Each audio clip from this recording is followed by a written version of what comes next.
ఉపాయం ఉన్నోడు ఏమన్నా చేస్తాడని అంటారు కదా. మన కాంగ్రెస్ వాళ్ళు కూడా చాలా ఉపాయాల వాళ్ళు ఉన్నారు. పోన్రి ఏడాదిలా ఉష్కె అమ్ముడు, ఉష్కెలకెళ్ళి తైలం తీసుడు, వాళ్ళతోని అయినంత మంచిగా ఇంకెవ్వలతోని కాదు. అసలు తడే లేని కాడ డ్రమ్ముల కొద్ది తైలం ముట్టిస్తారు. వాళ్ళ గురించి ఎంత చెప్పుకున్నా తక్కువనే. పోన్రి వాళ్ళ గురించి వెనకటోళ్ళకి ఎరికే కానీ మనసొంటి చిన్నోళ్ళకి తెలియదు కదా.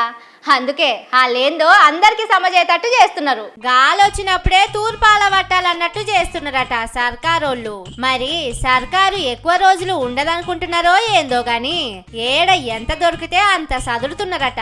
నిన్న సెక్రటేరియట్ లా కాంట్రాక్టర్లు ధర్నా చేసింది కూడా గందుకేనట. అప్పట్లా 2%, 3% ట్యాక్సులే ఉండేనట.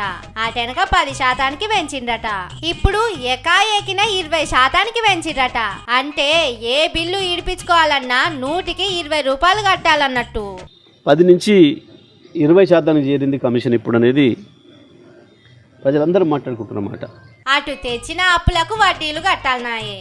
అటు ఆర్ ట్యాక్సులు, ఆర్ఆర్ ట్యాక్సులు, బి ట్యాక్సులు, ఇంటామె ట్యాక్సు, కొడుకు ట్యాక్సు, బిడ్డ ట్యాక్సు, ఇట్లా ఎన్ని ట్యాక్సులు వసూలు చేస్తున్నారో ఏమో. ఈ వసూళ్ల ముచ్చటి ఇట్లుంటే కాంట్రాక్టర్ మంత్రుల మీటింగ్ లా ఇంకో కథ నడిచిందట. పొంగులేటి సారు కంపెనీ చేస్తున్న ప్రాజెక్టులకు రేట్లు పెంచుతున్నారు. మా వాళ్ళకు ఎందుకు పెంచరని మిగిలిన మంత్రులు లొల్లికి దిగిండ్రట. దాదాపు 700 కోట్ల రూపాయలు రివైజ్ ఎస్టిమేషన్ పేరు మీద ఎస్కలేషన్ చేసుకున్నాడు. మరి ఒక మంత్రికి మీరు 700 కోట్ల రూపాయలు రివైజ్ ఎస్టిమేషన్ ఇచ్చిండ్రు. మరి మాకు సంబంధించినటువంటి ఎంతోమంది కాంట్రాక్టర్లు ఉన్నారు కదా, మరి వాళ్ళకెందుకు ఇవ్వరని చెప్పేసి ఆ మంత్రుల మధ్యలో పంచాయతీ మొదలైంది. కానీ కథ గమ్మతున్నది. ఎవల వైపు తీరు వాళ్ళు జేబులేస్తూనే ఉన్నారన్నట్టు. ఇంకో దిక్కు మా పైసలు ఇస్తలేరని మహబూబాబాద్ జిల్లా బీరిశెట్టిగూడెం కాడ పంచాయతీ ట్రాక్టర్ ను పాత సర్పంచ్ గుంజుకపోయింది.